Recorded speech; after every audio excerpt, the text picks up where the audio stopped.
From the PEP Radio Newsroom, this is the daily news for January 7th, 2025.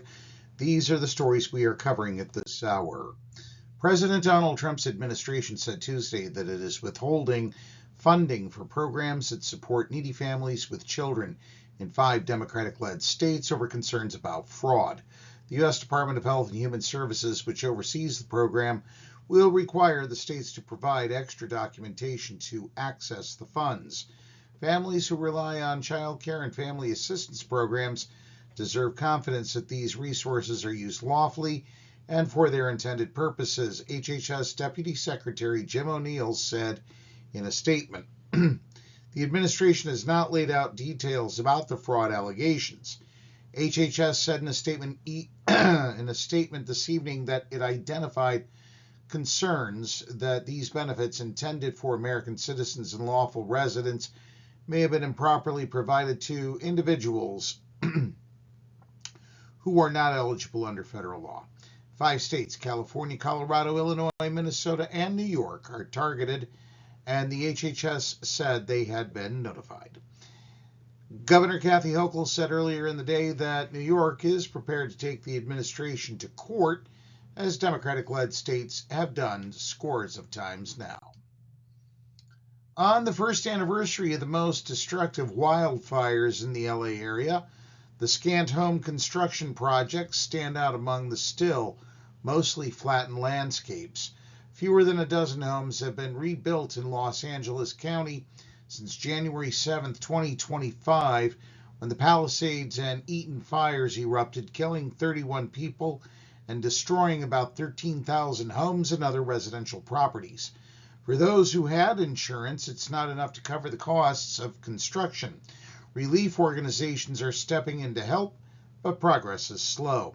Among the exceptions is Ted Kerner, whose Altadena home was reduced to ash and 2 chimneys. With his insurance payout tied up, the 67-year-old liquidated about 80% of his retirement holdings, secured contractors quickly, and moved decisively through the rebuilding process. About 900 homes are under construction, potentially on pace to be completed later this year. Still, many homeowners are stuck as they figure out whether they can pay for the rebuilding process. Scores of residents have left their communities for good. More than 600 properties where a single-family home was destroyed in the wildfires have been sold, according to real estate data tracker Cotality. We're seeing huge gaps between the money insurance is paying out to the extent we have insurance and what it will actually cost to rebuild and or remediate our homes, said Joy Chen, executive director of the Eaton Fire Survivors Network, a group of about 10,000 fire survivors, mostly from Altadena. By December, less than 20% of people who experienced total home loss had closed out their insurance claims, according to a survey by the nonprofit Department of Angels.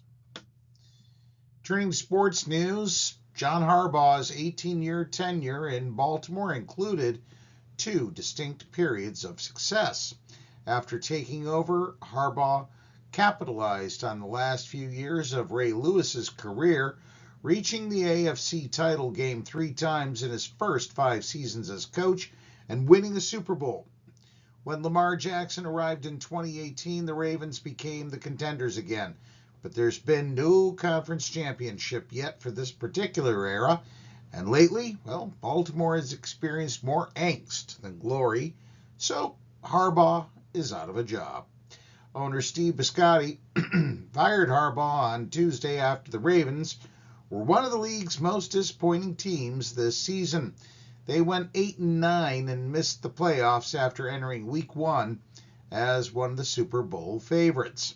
Baltimore's season ended Sunday night when Tyler Loop missed a last-second field goal attempt, allowing Pittsburgh to hold on for a 26-24 victory in the game that decided the AFC North title.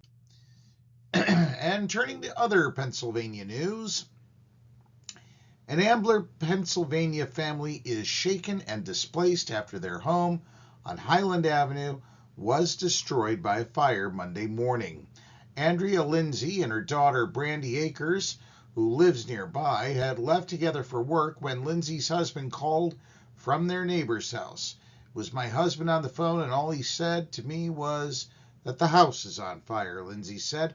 My brother is the one who was downstairs in the basement, and he said he saw fire, Akers said. He came running upstairs. My dad went to go get the fire extinguisher, and by the time he went to get that, the house was already engulfed in flames. While Lindsay's husband and her son were able to escape, her father was still inside.